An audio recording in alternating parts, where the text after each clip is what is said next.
Hello दोस्तों, पैसे रख ले, कल स्कूल की फीस भरनी है। यह कहकर शांता देवी ने अपनी हथेली से पसीने और धूल में सने 30 रुपए बेटे की कॉपी में रख दिए। उस दिन भी वो ईंट भट्टे पर 10 घंटे काम करके लौटी थी। माथे पर सूरज से जली रेखाएं, हाथों में खून के धब्बे, लेकिन आंखों में सिर्फ एक सपना, मेरा बेटा अफसर बनेगा, बड़ी कुर्सी पर बैठेगा। उसका बेटा योगेश 7वीं क्लास में था, लेकिन दिमाग इतना तेज कि टीचर तक दंग रह जाते। शांता हर सुबह साड़ी के कोने में 2 रोटियां भानती, खुद नमक से खा लेती और बेटे को दूध दिलाने के लिए गांव के पंसारी से उधार मांगती। बस अगली मजदूरी पर चुका दूंगी भाई साहब। पड़ोसी मजाक उड़ाते, मजदूरी करके क्या कलेक्टर बनाओगी? शांता मुस्कुरा देती, हाँ क्यों नहीं, भगवान ने हिम्मत दी है और बेटे ने वादा किया है। 15 साल बाद शहर के डीएम ऑफिस में गहमा गहमी थी। एक नई पोस्टिंग आई थी, आईएएस योगेश प्रताप सिंह अब इस जिले के डिस्ट्रिक्ट मजिस्ट्रेट थे। गांव में ढोल बज उठे। शांता की मेहनत रंग लाई। सबको हैरानी थी, वो मजदूर औरत का बेटा अब उस जिले का सबसे बड़ा अधिकारी बन गया। शांता अब 60 की हो चुकी थी, पर बेटे की तस्वीर देख आंखें चमक उठती थी। यही मेरी कमाई है। एक सुबह शांता मंदिर से लौट रही थी, सिर पर पूजा का थाल लिए। तभी एक गली में झगड़ा हुआ। 2 औरतें लड़ रही थी। एक औरत ने शांता पर आरोप लगा दिया, इस बुढ़िया ने मेरी चैन चुरा ली। पुलिस आई, बिना कुछ पूछे शांता को खींचकर थाने ले गई। अरे मैं कुछ नहीं जानती बेटा, चुप, ज्यादा ड्रामा करेगी तो अंदर डाल देंगे। शांता के चेहरे पर हवाइयां उड़ रही थी। वो नहीं जानती थी कि उसकी गरीबी अब भी उसकी पहचान थी। उसे जबरदस्ती थाने में बिठा दिया गया। उसे डांटा, धमकाया, धक्का दिया गया। बिना सबूत के ऐसे कैसे पकड़ लिया? तेरी शक्ल ही चोर जैसी है।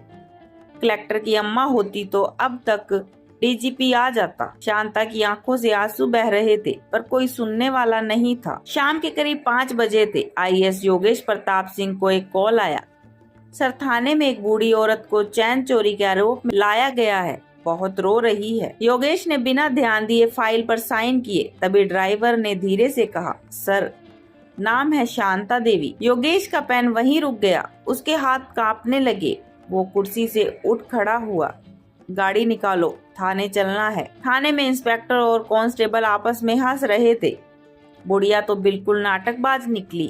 तभी एक चमचमाती सफेद गाड़ी थाने के सामने आकर रुकी। गेट पर गार्ड चिल्लाया, अटेंशन कलेक्टर साहब। सब अफसर झट से सीधा खड़े हो गए। कलेक्टर योगेश की आंखें जल रही थी। वो सीधा अंदर गया और पहली नजर उस टूटी बेंच पर बैठी अपनी माँ पर पड़ी। शांता की आंखें पथरा चुकी थी, चेहरे पर लाल निशान और कांपते होठ। बेटा, माँ। योगेश वहीं गिर गया, माँ के पैर पकड़ लिए। ये क्या कर दिया माँ के साथ? किसने छुआ? पूरा थाना सन्न था। योगेश ने इंस्पेक्टर की तरफ देखा। किसने मेरी माँ को बिना सबूत, बिना एफआईआर, बिना महिला कांस्टेबल थाने लाया? इंस्पेक्टर कांपने लगा, साहब हमें नहीं पता था। तुम्हारी नजर में अगर मजदूर औरत चोर लगती है तो मेरी नजर में तुम जैसे अफसर अपराधी हो। यूनिफॉर्म तुम्हारे लिए पावर है, लेकिन मेरे लिए जवाबदेही। योगेश ने उसी वक्त ऑर्डर लिखा, इंस्पेक्टर सस्पेंड, दोनों कांस्टेबल लाइन हाजिर, पूरी घटना की जांच होगी।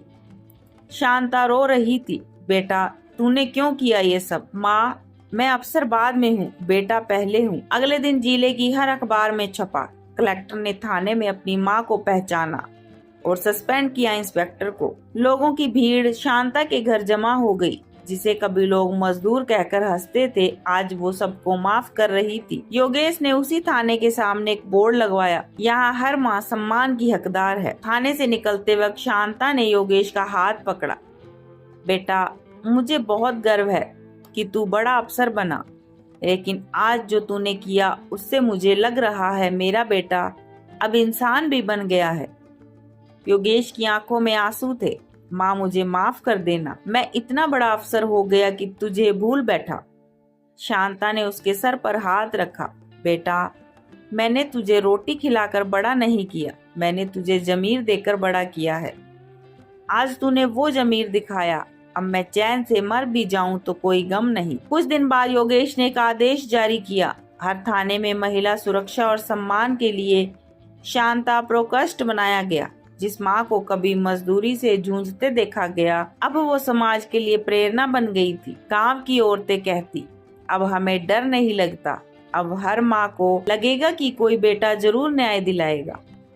डीएम ऑफिस के बाहर एक बोर्ड टंगा था, जिसने मजदूरी की रोटी से बेटा पाला, वहीं आज इंसाफ की मिसाल बनी। माँ सिर्फ जन्म नहीं देती, अगर जमीर देना हो तो मजदूर माँ का बेटा ही कलेक्टर बनकर दिखाता है। दोस्तों, कहानी अच्छी लगी हो तो वीडियो को लाइक करें, कमेंट करें और चैनल को सब्सक्राइब जरूर करें। धन्यवाद।